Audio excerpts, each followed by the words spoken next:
Hola, me llamo Laura Martínez del Pozo, aunque todo el mundo me conoce como Laura Peseta.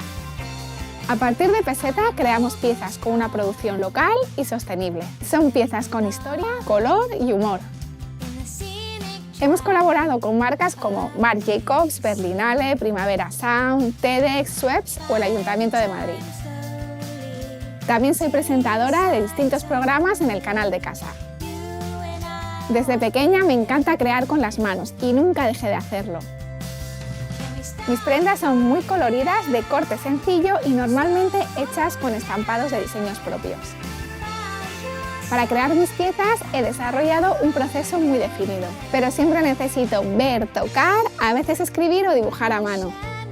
Me interesan las prendas de talla única, son piezas cómodas que quedan bien a todo tipo de cuerpos. Podemos guardarlas y usarlas siempre.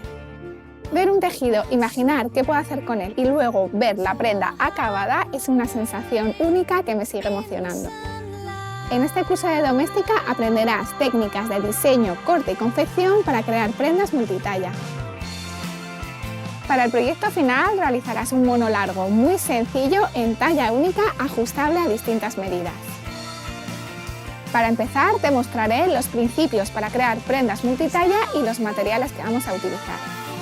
Además te enseñaré a unir las hojas para hacer un patrón. Después aprenderás a cortar el tejido desde la parte superior hasta los pantalones. El siguiente paso será coser el cuerpo y el pantalón para luego unir las distintas piezas de tu mono. Al terminar el curso conocerás todos los procesos para empezar a dar forma a tus propias prendas. Para realizar este curso necesitarás tener conocimientos básicos de costura, una máquina de coser, tela, goma y un botón. Imagina y da forma a tus diseños, prepara tu máquina de coser para crear prendas únicas.